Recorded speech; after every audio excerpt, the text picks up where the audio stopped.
পর্যটক ভোলাবাসী, আমরা দেখাচ্ছি ভোলার মনপুরা দ্বীপে একটি মাদ্রাসা। এটির নাম হচ্ছে উত্তর সাকুচিয়া দাখিল মাদ্রাসা। আমরা দেখতে পাচ্ছি এই মাদ্রাসাটি হচ্ছে 1993 সালে প্রতিষ্ঠিত। শিক্ষা ব্যবস্থায় বাংলাদেশ এগিয়ে যাচ্ছে।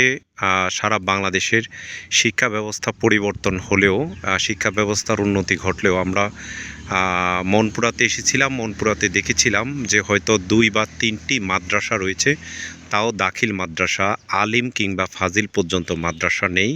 হয়তো আমরা খুঁজলে হয়তো জানতে পারবো। আমরা বলছি ভোলাট্যুর24.com থেকে, বলি দ্য ডিসকভারি অফ ভোলা, ভোলার আবিষ্কার। আসলে এখানে শিক্ষা ব্যবস্থা যেটি, এটি হচ্ছে মনপুরা উপজেলা। এটি একটি দ্বীপ। পিছনে একটি দেখতে পাচ্ছেন হচ্ছে মেরিন ড্রাইভ নির্মাণ করা হচ্ছে, তথা হচ্ছে বেড়িবাঁধ দেওয়া হচ্ছে।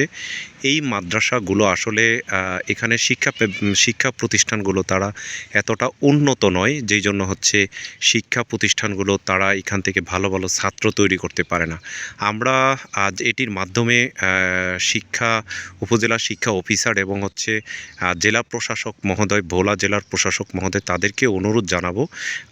এই হচ্ছে উত্তর সাকুচিয়া যে দাখিল মাদ্রাসাটি, এটি হচ্ছে রাস্তার পাশে অবস্থিত। সেটি হচ্ছে হাজিরহাট থেকে দক্ষিণে হাওয়া যেটি, তথা হচ্ছে তালতলা পর্যন্ত যে রাস্তাটি রয়েছে, মেন রাস্তা, সেই মেন রাস্তার পাশেই হচ্ছে এই মাদ্রাসাটি অবস্থিত। কিন্তু এই মাদ্রাসার যেই এত রাস্তার পাশে থাকা সত্ত্বেও, এত সুন্দর জায়গায় থাকা সত্ত্বেও তাদের কোনো একাডেমিক নতুন ভবন নির্মাণ করা হয়নি, এবং তাদের যেই জরাজীর্ণ অবস্থা, তাদের যে পুরনো ভবনটি, সেটিও সংস্কার করা হয়নি।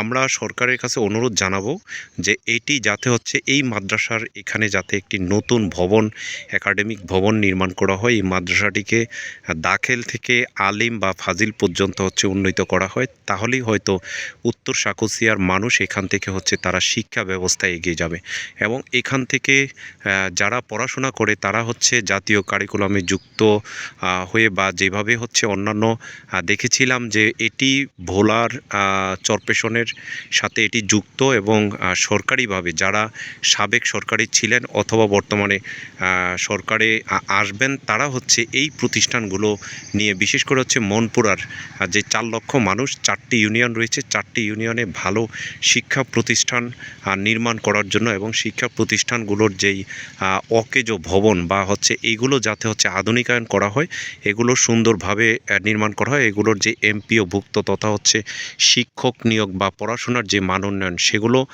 করার আহ্বান জানিয়ে বিদায় নিচ্ছি। মুসলিউদ্দিন তরুণ, ভোলাট্যুর24.com, মনপুরা, ভোলা। ধন্যবাদ সকলকে।